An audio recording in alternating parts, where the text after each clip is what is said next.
বন্ধুরা আজকের এই ভিডিওতে আমরা দেখব যে জিমেল আইডির পাসওয়ার্ড কিভাবে চেঞ্জ করতে হয়। যদি আপনি আপনার জিমেল আইডির পাসওয়ার্ডকে চেঞ্জ করতে চান তাহলে এই ভিডিও দেখে আপনি খুব সহজে জিমেল আইডির পাসওয়ার্ডকে চেঞ্জ করতে পারবেন। তো এখন জিমেল আইডি বা ইমেল আইডির পাসওয়ার্ডকে চেঞ্জ করতে হলে সবার প্রথমেই আপনাকে ফোন থেকে জিমেল অ্যাপ্লিকেশনটাকে ওপেন করতে হবে। তো আপনি জিমেলকে ওপেন করবেন। জিমেলকে ওপেন করলে আপনি ডান দিকে এই ধরনের জিমেলের প্রোফাইল দেখতে পাবেন, তার উপরে ক্লিক করবেন। তাহলে আপনার ফোনে লগ ইন থাকা সকল জিমেল আইডি এখানে আপনি দেখতে পাবেন। এখান থেকে আপনি যে জিমেল আইডির পাসওয়ার্ডকে চেঞ্জ করতে চান সবার প্রথমে আপনি সেই জিমেল আইডিতে একবার ক্লিক করে দেবেন। ক্লিক করে দেওয়ার পর এখন বন্ধুরা এখান থেকে আবার আপনারা প্রোফাইলে ক্লিক করবেন। এখন এখান থেকে আপনারা ম্যানেজ ইওর গুগল অ্যাকাউন্টে ক্লিক করে দেবেন। ম্যানেজ ইওর গুগল অ্যাকাউন্টে ক্লিক করে দিলেই এখানে আপনি জিমেল আইডি দেখতে পাবেন।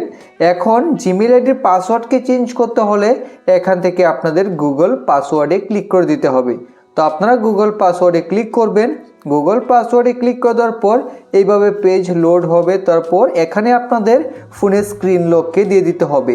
তো আপনি এখান থেকে ইউজ পিনে ক্লিক করে পিন দিতে পারেন বা ফিঙ্গারপ্রিন্ট দিয়ে আপনি স্ক্রিন লককে ভেরিফাই করে নেবেন। স্ক্রিন লককে ভেরিফাই করার পর আপনারা এখান থেকে আপনার জিমেল আইডির পাসওয়ার্ডকে চেঞ্জ করতে পারবেন। তো আপনি জিমেল আইডির যে নতুন পাসওয়ার্ড রাখতে চান সেই নতুন পাসওয়ার্ডটিকে এখানে দিয়ে দেবেন।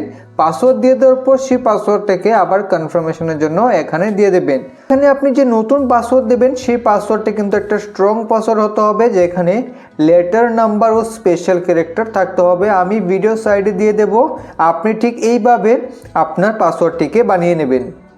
পাসওয়ার্ড দিয়ে দেওয়ার পর সেম পাসওয়ার্ড এখন আবার আপনারা নিচে কনফার্ম নিউ পাসওয়ার্ডের জায়গায় টাইপ করে দেবেন। এখন আপনারা এখান থেকে চেঞ্জ পাসওয়ার্ডে ক্লিক করবেন। তারপর এখান থেকে আবার চেঞ্জ পাসওয়ার্ডে ক্লিক করে দেবেন। তারপর এই ধরনের প্রসেসিং হবে এবং আপনার জিমেল আইডির পাসওয়ার্ড কিন্তু চেঞ্জ হয়ে যাবে। তো এখানে দেখতে পাচ্ছেন পাসওয়ার্ড চেঞ্জ সাকসেসফুলি, অর্থাৎ আমাদের জিমেল আইডির পাসওয়ার্ড চেঞ্জ হয়ে গেছে। এখন আপনি নোটিফিকেশন বারে এই ধরনের মেলও পেয়ে যাবেন পাসওয়ার্ড চেঞ্জ হয়ে যাওয়া। তো এইভাবেই খুব সহজেই আপনি আপনার জিমেল আইডি বা ইমেল আইডির পাসওয়ার্ডকে চেঞ্জ করতে পারবেন।